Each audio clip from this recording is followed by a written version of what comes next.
Hi, and welcome to another episode of the Resilience Movement. I'm your host, Donna Molds, and we have another exciting guest today. And, let's call this the body that knows before we do. I just want to introduce you to Elsa. So, today's conversation sits at the intersection of neuroscience, grief, and quiet intelligence of the body. And my guest today is a founder, a healer, and someone who has learned, and often the hard way, that the body will always tell us the truth before the mind is ready to hear it. So, this is not a conversation about illness or loss, it's a conversation about what becomes possible when we finally stop running from what we feel and we start to listen. So, Elsa Valentine is the founder of neuroscience-based self-reflection app that uses video to create a dialogue between your past, present, and future self, grounded in emotion and built for transformation. Elsa's path to building this technology was not a straight line. It began with her body shutting down, not once, but twice. First as a teenager when her nervous system simply said enough. And then again when she was building a nutrition startup, ticking every wellness box on the outside while quietly collapsing on the inside. And what followed was a deep and winding journey through food, somatic practices, breathwork, neuroscience-based mindfulness, and the hard work of learning to feel. And for a woman who once genuinely believed that she had no feelings at all, Elsa grew up with a mother who had a bipolar disorder and a force to consuming Elsa, learning to become like water, formless, accommodating, and invisible. The process of finding herself has taken decades, and it's from that place, not from theory, but from lived experience, that she now builds tools to help others do the same. Elsa lives in Portuguese country with her partner, three dogs, four horses, one of whom arrived in her life on the very day that her mother passed away. So I'm so glad to have you here, Elsa. Welcome. Th- Thank you. Wow, what an intro. Thank you for having me, Donna. My pleasure. And I always smile when anyone talks about Portugal or Spain. I'm very much aligned to Spain and just think it's sensational country. And when did you move to Portugal? So I've been here for 4 years, but I didn't specifically move here. I actually came here for Web Summit in Lisbon to start with, and then I booked flights for a week, and it was just after COVID, and I felt like I wanted to explore a bit more, so I booked a ticket to come down the coast, and one of my friend's employees was living in a co-living, co-working place for digital entrepreneurs, Right. and I thought that sounded fascinating. I'd never heard of that before, so I booked to stay there for a week, and I stayed for 6 months, and then they were turning back into a hotel for the summer, so then I booked an Airbnb, and then I met my partner, and well, we were already good friends, but he asked me if I wanted to move in with him to help with his dog, um, as friends. So yeah, and then it unfolded. Then we our friendship evolved into a beautiful relationship, and now yeah, and then it became apparent that I was staying. Um, I guess the absolute commitment, well, the commitments have grown, but now, yeah, we have three dogs and four horses. So I can confidently say this is my home. Oh, fantastic. That's a lovely story and how that kind of naturally evolved. So, In my podcast today, Elsa, I have some questions for you that I'd love to ask you, and if it kind of diverts into any other direction, let's see where it takes us. So, um, you described your body as shutting down, not once but twice. Once as a teenager, and then once as a startup founder. And most people would chalk that up to stress, and then you push through. But you went the other way. What made you decide to listen instead? So the second time, I honestly didn't feel like I had a choice. So the first time as a teenager, I didn't really know what was happening. It was confusing. I didn't have any understanding or tools to, you know, see what was happening. But the second time, it was undeniable, because as you said, I perceived I was doing everything right. I was meditating every morning. I was eating very healthily. I was exercising, spending time with friends, following my purpose. And yet I was completely depleted. Um, so what started to change was I stopped seeing it as something to fight, and I started realizing that I needed to see it as a communication, because I realized it was a pattern now. Um, yeah, and I knew if I just ignored it, then I would be recreating it. And I knew by now that when you ignore something, it will come back louder. And so, yeah, in that moment, I was ready to just ask, what is this showing me, rather than how do I fix this? And yeah, not to avoid it anymore. That is really interesting, isn't it? Because I have said for a very long time, when I don't listen to my body, it will make me listen. Basically, I can ignore Yeah, it for only so long, and then totally. yeah. So that's really interesting. And when you say listening to your body, what did that look like? So for our listeners, what would you say that looks like when you intentionally listen? So for me, directing my attention inwards, so noticing sensations, asking yourself questions like, what is the most intense sensation that I feel right now? What is the subtlest? Bringing your attention to it, seeing how it moves. Like it can be like there's a time when, you're exhausted and you reach for a coffee, um, or when you're feeling really drained and your friend asks you to go out and you decide to, what are those little moments inside you that where your body's like, oh, I don't want that.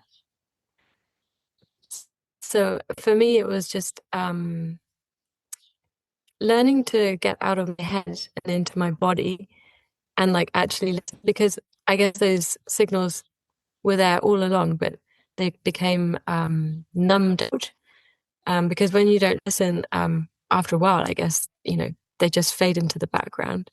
But then when you start listening, um, the relationship starts to grow, and then your body's like, oh, well, I think of the body as the subconscious to some extent. And so then you're building this relationship with yourself. And the more you listen, the kind of stronger and clearer the messages get. Mm. Yeah, and interesting. I feel like some of what you're talking about is your intuition. Like when you're feeling exhausted and your friends want to go out, but you just shouldn't go. I'm sure there's been times where you did go Mhm. and regretted going because you then felt more depleted. Yeah, yeah, for sure. I mean, there's a battle sometimes between your body and your head, because your head is like, I don't want to let people down and I want to keep my agreement. And I think that that is also very important. But there has to be a balance, right? That you don't give more than you're able to. Yeah. Yeah, not just say yes to things because you don't want to upset anyone. Something I've had to do over the years is learn to say no. That's been quite a journey. Yeah, Can we talk a bit definitely. Yeah. about your mum? You spoke about growing up with a mother who had a bipolar disorder, and you've described learning to become like water, not just existing so she could. Um, and when did you first realize that not existing had a cost? And what did that cost look like for you?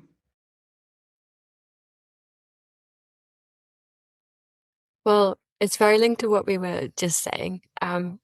So at the time, I didn't realize it had a cost or anything. It was completely survival.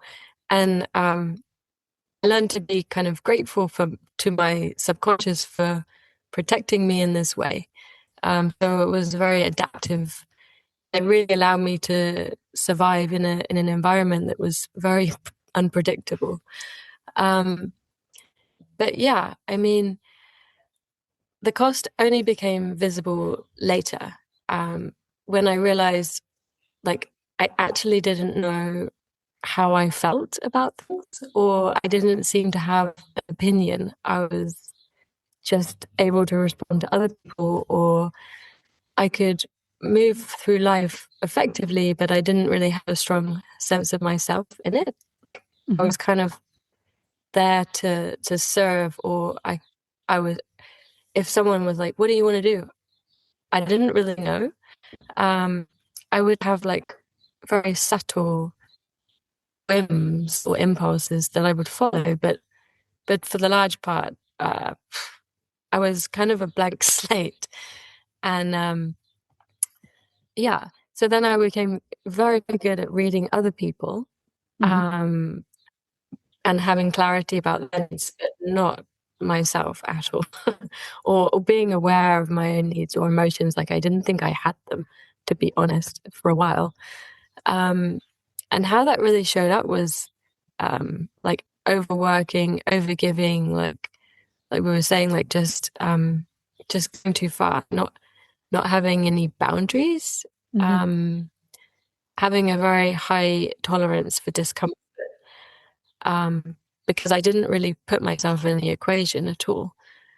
Um, so it was kind of a progressive awareness that came to me that was like, oh, um, I don't think that that is healthy, and it it served me and it protected me for a long time, but it was time for it to shift into something else then. Um, Gay Hendricks has an amazing quote that I really love, which is people think that there are two faucets, which I believe means tap, and one for bad feelings, one for good. And you can just sort of turn the bad one off. But it's not true. There's only one. So when you turn the bad one off, you're turning the good one off as well. So I guess, yeah, I was unwillingly suppressing myself, like I was suppressing everything. And then well, I was having quite a, I, w- I was perceiving myself to be having quite a great time because I was pretty blissful, but actually I was very numb. So yeah. Is there a time or a I guess a number of moments in time where this started to really become or you started to become more aware of this? Or was it was it a big moment or was it many small moments that collectively you started to question? So yeah, there were a few moments. Um, there was one time when I was like later in my teenage years, and it was the first time my body was just like, I can't proceed. So I was I went to the doctor, um, and the doctor said, everything seems fine. You must be depressed, and that was one of the first times when I was really like, am I depressed? And I was like, no, that doesn't feel right. So then I kind of took myself away and I did some deep introspection, and I was like, well, what can I do? And well, I was very fortunate to grow up with horses, and I was kind of fascinated that can put them in a huge biodiversity and they know what to eat, what not to eat. So I was like, well, we must have that wisdom within us. So then it kind of started like that for me. And then to start with, I was like, I asked my body, what do you need for food? And then it was kind of my first doorway in. And I then did a complete renovation of my diet.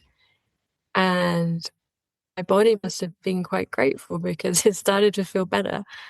And then I started listening to sensations in my body, like when it wants to move, and um, kind of following them and going with them. And there was like a gentle unfolding.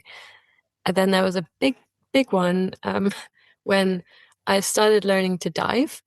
And um, my diving instructor informed me that I was not breathing properly. And I realized I had never breathed another way.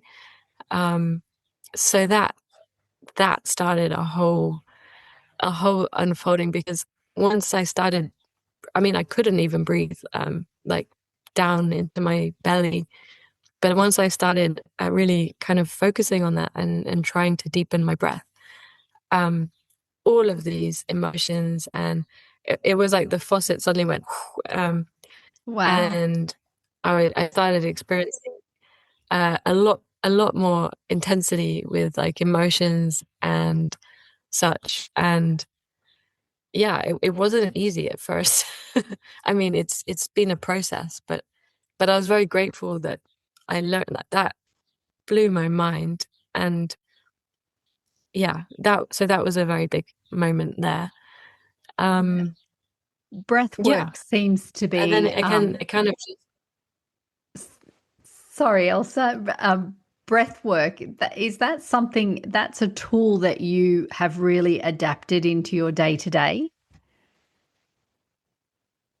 oh yeah, definitely, because I think when your nervous system is in a state of complete freeze or faint, you the best way for me that I found was breath work, to really learn to activate your parasympathetic nervous system and help your body feel like it's safe, um, in a way that you can think, you can tell yourself, you can meditate, but really breathing and learning to connect with your body in that way. Because I think for me, when I was younger, and this is quite common, like when there's an uncomfortable situation, we kind of go and we hold our breath, and we think that is, and it is to some point suppressing a feeling. We might experience the intensity of it, but then it has a cost, right? And it gets stuck. So breathing intentionally and yeah, following different techniques, and even just purposely breathing into like an experience or an emotion, and like letting it be there, like letting it come up. Um, yeah, big part of my day. Um, and, when you just spoke about not thinking you had any feelings, I really found that extraordinary. And you spoke about there were moments, numerous moments, and some big moments. Um, what would you say are feelings that you experience quite easily now, but were never able to experience when you were much younger? Younger for sure. Well, when I was younger, after a certain point, I really didn't feel any emotions. I was completely numb.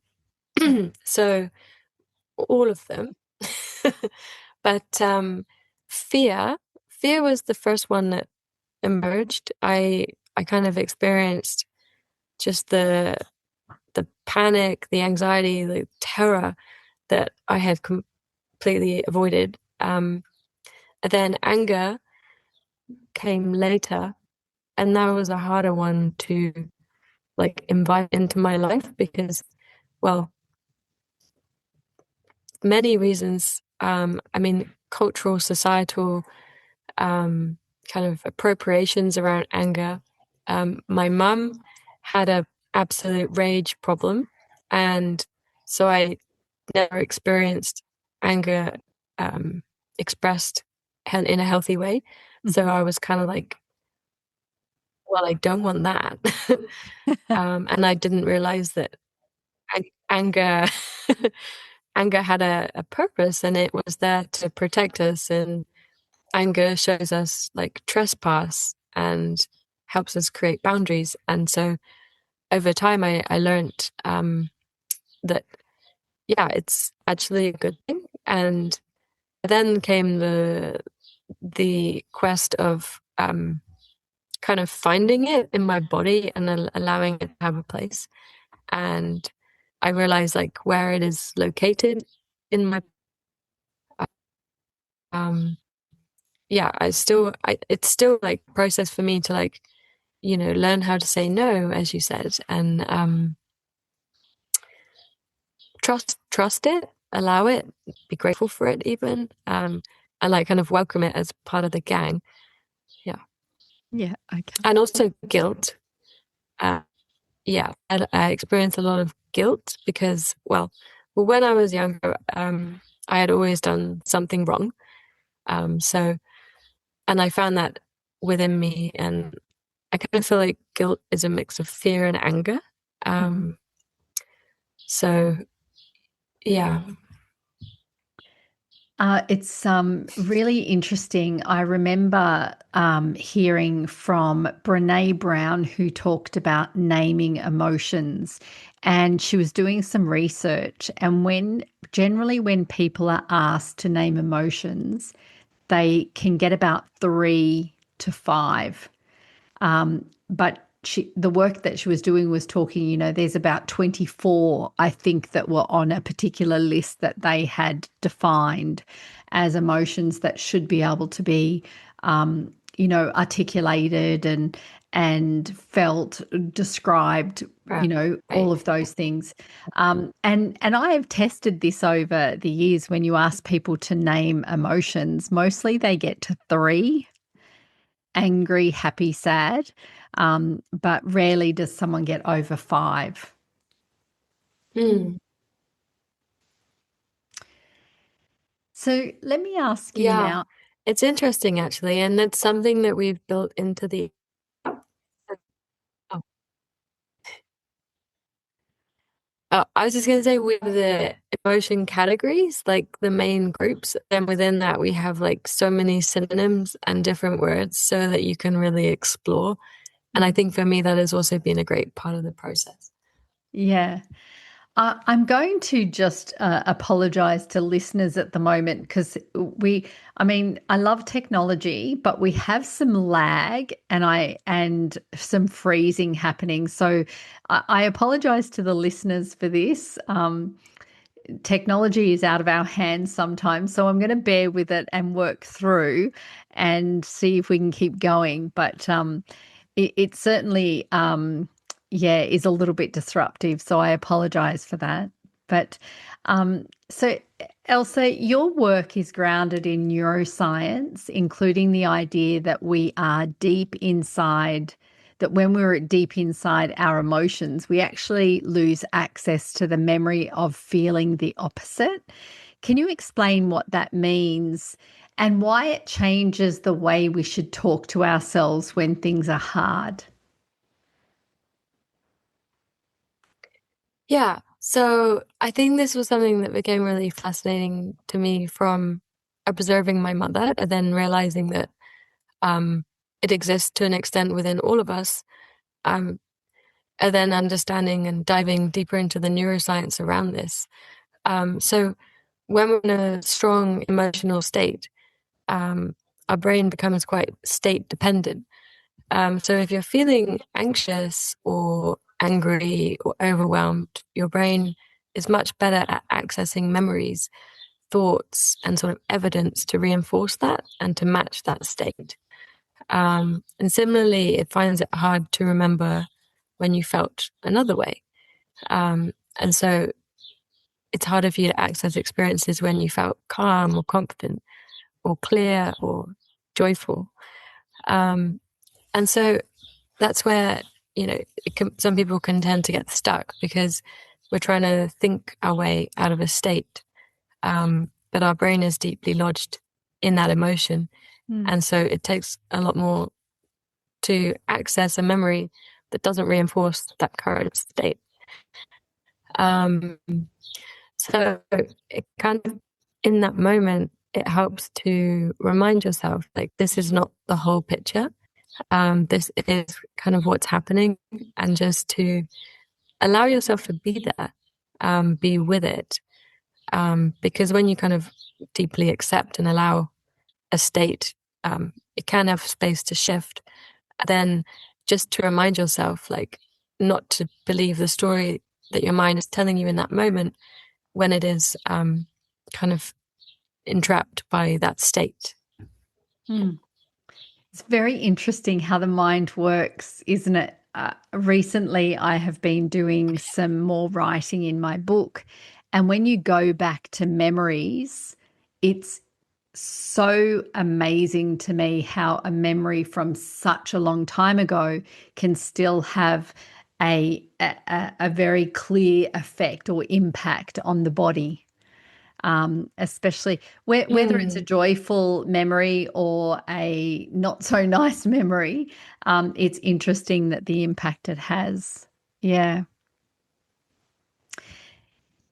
Yeah. Well, the memory center in our brain is stored right next to the amygdala, the emotion center. So when there's a really strong emotion, then the memory is more deeply embedded. And yeah, I guess our brain doesn't know the difference when we recall a memory from this moment being in that memory. So it is a very fascinating thing for sure. Mm.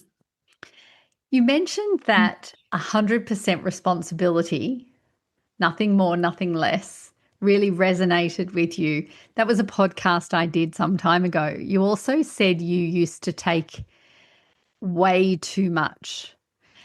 Where is the line between owning your experience and taking on what was never yours to carry? It's a very big one, yeah. And I think it's still a question that I consider like every day. But for me, I think true responsibility is internal and over responsibility is external. So when I was younger, as a coping mechanism, I tried to take responsibility subconsciously of everything around me, how people felt, like how situations unfolded, whether things were calm or not. And I thought that was being responsible, but it was just me, like, subconsciously kind of controlling and adapting to what was like a very challenging time.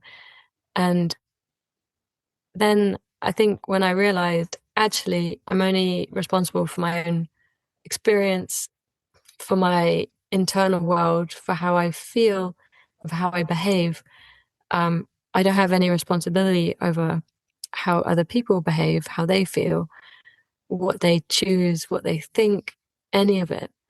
I mean, what a relief, huh? um, yeah. Yeah.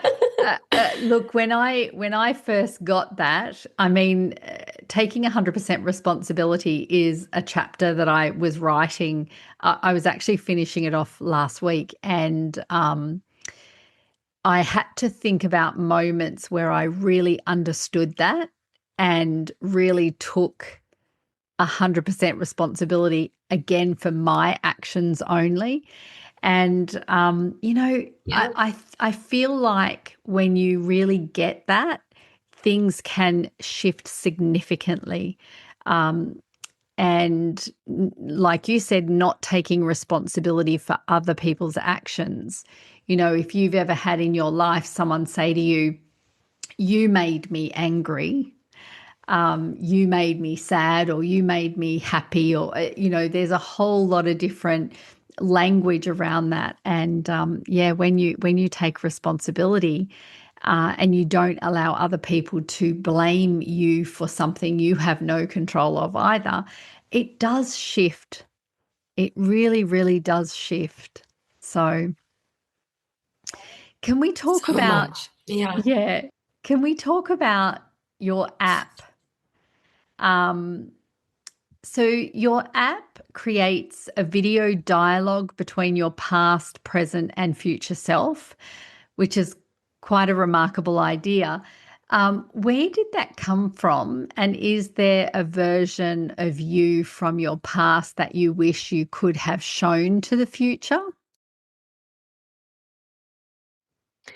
Yeah. Well, thank you for your kind words. So it kind of circles back to our conversation previously when my body shut down as a founder. So the second time, I was at a trade show, and so it was a healthy pet food brand. So we were all about health and vitality and multi-dimensional well-being. But and I guess I hadn't realized the accumulation of messages from my body. But in that moment, I had to take myself away from the stand because I was making the company look bad. I was not representing everything that we stood for.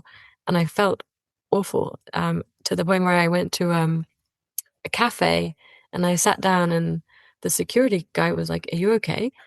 And I was like, "I don't think so." And yeah, um, and then I really wondered, like how I had lost perspective in this way, because as I said before, and I had all these practices, and I thought I was doing great, and I thought I was being resilient and everything. I thought I was resilient, but in actual fact, I was avoiding. And yeah, in that moment, I really wondered, because I knew that there had been many countless times in my life where I had felt joyful and inspired. Um, and I really wondered what that version of me would say to me in that moment. Um, and that's kind of where the app came from, as a way to maintain perspective, but also as a way to access yourself when you're experiencing other states. Um, yeah, so if we can be aware about how our perspective shifts over time, and we can access it across times, especially in moments when we need it most, Mm. I thought that would be quite interesting. Yeah, and what stage are you up to with it? We are just finalizing our beta. So we Right. have done a few rounds of testing, and then we have been evolving it as we go. Yeah. Wow, how exciting. That is super exciting. And you know, and certainly I would love you to keep our listeners posted, so that they can, you know, be able to use it and see if it's a really valuable tool for them. Thank you. I would be honored. So I want to ask about kind of the paradox of grief and freedom. So you described something after your mother passed that many people feel, but are very, I guess, very few say out loud. A kind of grief mixed with freedom. I think you described it as a force field lifting. So, for anyone listening who has felt that and felt guilty about it, what would you say to them? So I was very lucky that um, over the years, my mum and I rebuilt our relationship from the ground up, and it got to a really lovely place. Um, but she was very, very intensely focused on me, and I could really feel that, like a force field, as you said. Um, and when she passed away, um, I experienced like such a range of emotions because I loved her dearly, and it's like the deep connection you have with a human, right? It's your mom. And so I was completely heartbroken. Um, but I also felt this force field lift because um, she wasn't constantly thinking about me and worrying about me and kind of trying to manage from afar. Um, so there was a freedom in that, and also a feeling of like, well, I'm really on my own now, which I had considered that I was, since I left home, but I hadn't felt it that profoundly. Um, so yeah, I mean, grief is such a complex thing, and I would say, like, to just welcome every part of the experience, because, I mean, feeling that freedom, it does not mean that you're glad that they're gone. It's completely the opposite. Mm. But it's just part of experiencing the grief and the experience fully, which, yeah, I I think it's. I mean, I don't know what other people's experience is like, but for me, making sure that I don't resist anything or feel bad about anything, be it the feeling of freedom, the anger, the just letting it all have a place. Um, and then through that, I was able to work through it, I think, in a much better way. Mm. It's interesting when I lost my grandfather, when he passed away. I had a very close relationship with my grandparents on my mother's side. And when my grandfather passed away, sorry, the night before my grandfather passed, I was sitting with this sadness knowing that he was going to pass away. But I also sat with this feeling of, and I'm not terribly religious. I don't practice a religion. I'm very spiritual, but I don't practice a religion. However, I rang a friend of mine who practices religion very deeply, and I said to him, "Is it okay to pray for someone to pass?" And he said, "I've not had anyone ask me that question before." And he said, "But I can't see why not." I said, "It's not praying for him to pass in a bad way. It's acknowledging that he had such a wonderful life and he was suffering." And I remember him telling me, asking me if I had a Bible, which I did have a Bible. And he said, and as he said to open it up to a certain page, I opened the Bible to exactly that page. I didn't know. I just Wow. opened it to start, and it was exactly on the left-hand side. The prayer that he was asking me to go to was there. And he said, "Can we say the prayer together?" Which we did. And I didn't know my grandfather would pass overnight, but he did pass overnight. And we had said a prayer that, he had lived a very full life, and I knew that he wanted to go and be with my nan because she had already passed. But it was it, and I was sad at his funeral, but it wasn't a overwhelming grief. It was I'm sad my grandfather's gone, but I'm very relieved that he's passed and he doesn't have to suffer anymore. And when you were talking about grief, I think everyone feels grief in a different way. And certainly people have talked a lot about grief doesn't look like one thing for everyone. It looks very different for everyone. Um, did you find the people around you allowed you to grieve in the way that you needed to? Yeah. Yeah, I was fortunate because, well, I'm not sure it was fortunate, but my partner lost his mum when he was younger, so he knew exactly what I needed to a large extent.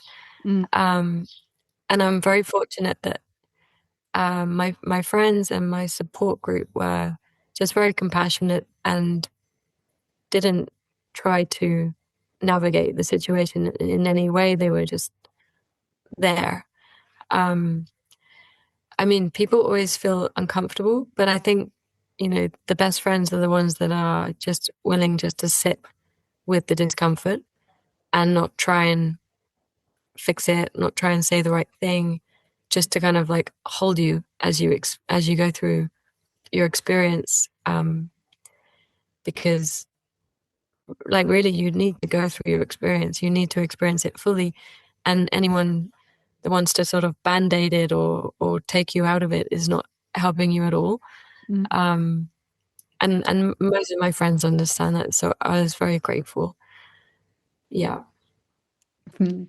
Thank you for sharing that, because that's I think such a beautiful thing that you said about allowing people just to sit with you, just to sit in whatever it is that you need at the time. So, um, Elsie, you said that learning softness and self-compassion is actually how you built real strength, and that being kind to yourself is not weakness, it's actually a foundation. For someone who hmm has spent their whole life being hard on themselves, where would you encourage them to start with that self compassion and that softness for themselves? Yeah, I think, yeah, for a long time I thought that persisting and pushing through really was strength. And that was something that I learned from my mother. Um, and, we learn things from the people around us, right? But, well, I realized that it's actually resistance. And, well, do you know the analogy of the rider and the elephant? I think I've heard it, but share it with the listeners. So the elephant represents your brainstem and the limbic part of your brain. So the ancient ancient parts of your brain that are in charge of your subconscious and ancestral patterns and emotions. And then the rider is the prefrontal cortex, which is just well, not just, but the logical part of your brain. And um, when the rider and the elephant are fighting each other, well, the elephant's always going to win. So I think for me, learning to get in touch with myself in a deeper way and to befriend everything, um, created like a harmony with my elephant. And so, and your elephant is your superpower, right? Because they are much stronger, much wiser, much older than um, than our logical mind for sure. So for me, I think like it seems like when I'm not fighting myself, then I can access my truest power. And so if that looks like listening to myself when I'm tired, I don't want to do something, like not reaching for that coffee, protecting my space if I need to, keeping my elephant happy. Um, yeah. So listening to yourself, listening to that voice in your head, um, listening to like the sensations, the emotions, just being on the same team as your emotions, your body, your subconscious. Yeah. Yeah. And that's a really interesting thing. I'm very, very guilty of pushing through and doing what I need to do for others, and, when you talk about that, listening and being, I really had to learn how to sit and just be in nothingness to start to Yeah, hear, because I think the other noise was so loud for so long, um, that it took me a long time to get to that point. So I think it's an ongoing process. yeah, I was going to say, I think I'm still working on it. Yeah, um, me too. so looking back across everything, the shutdowns, the grief, the horses, the app, the long and winding road to your own feelings, what do you think your body was trying to teach you that your mind kept refusing to learn?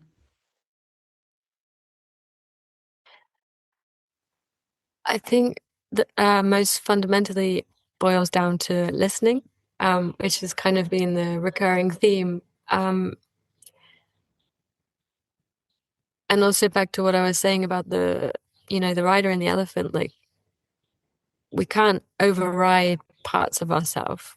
Um, when something, when we experience like a trauma or um, an experience that is like unsettling to us, then we need to learn to resolve it, make peace with it, not necessarily understand, but these things are stored in our nervous system, and our subconscious, and we can't just like battle our way through.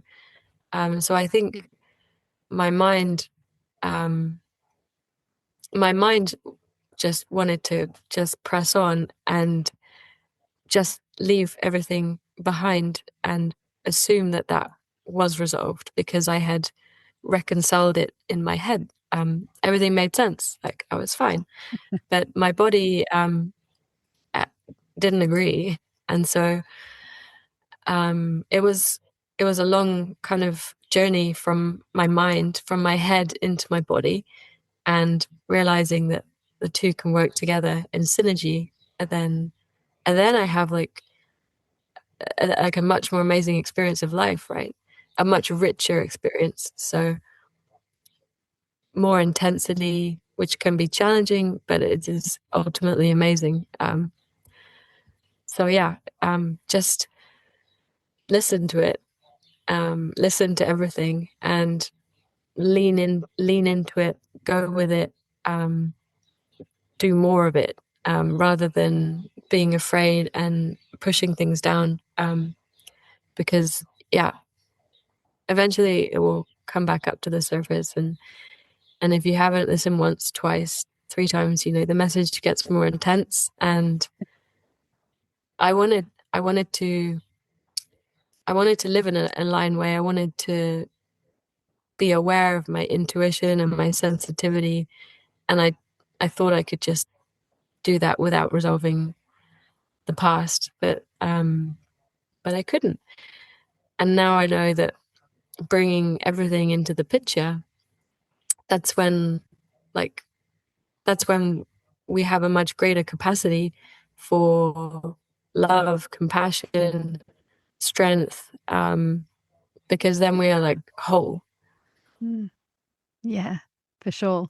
I had a period of time last year where I didn't listen to my body, and I'd had some quite stressful external events occur.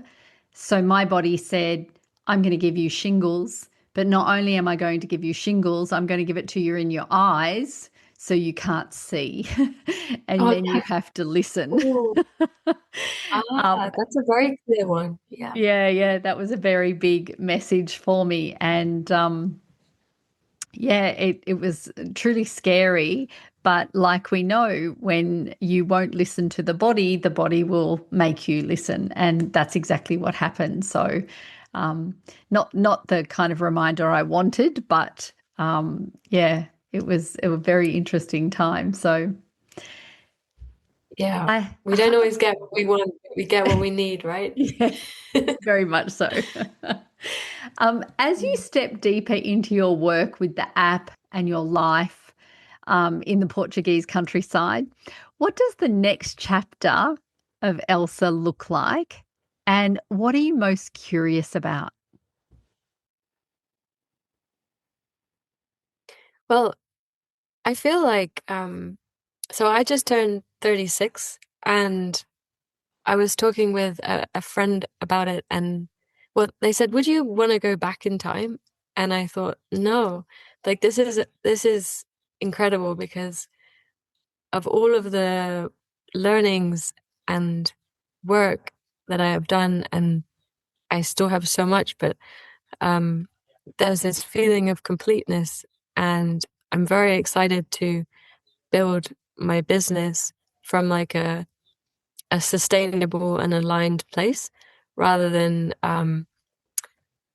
the first time around where I was bursting out of the blocks and I was just throwing a lot of energy at it, but I hadn't made peace with the past and with what I needed to with like my internal world.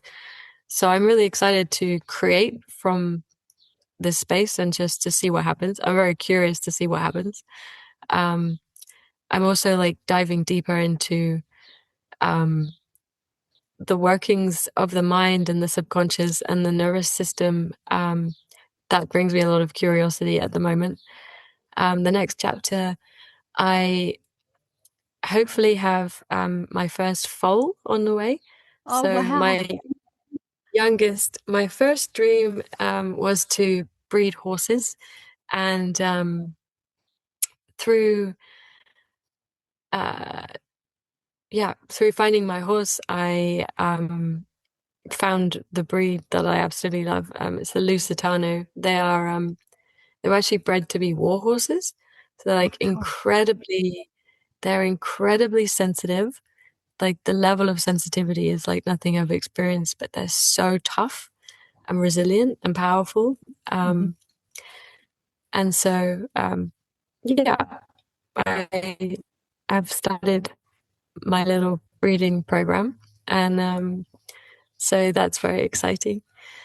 And yeah, I think just very open now. I didn't want to, I don't want to project too much onto my future anymore because I know that nothing ever unfolds exactly as I imagined. But This I is feel true. good. I feel good. But I feel good knowing that I'm going to be taking responsibility for my experience and from every part of me as I go along that journey, which makes it exciting. And let's see. Oh, fantastic. I've got a last question for you, which is for our listeners. If there, for those who are listening, if there is one thing you would want someone to take away with them from this conversation, what would that be? The first thing that comes to me is that there's nothing wrong with you. You're not flawed.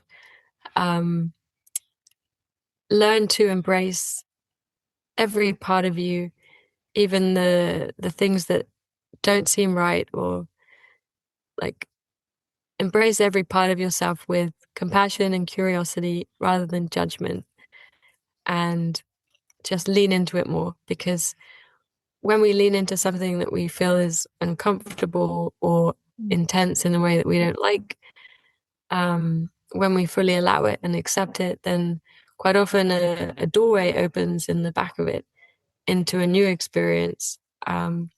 So, yeah, for me, I think it's like just saying yes to everything, every part of life.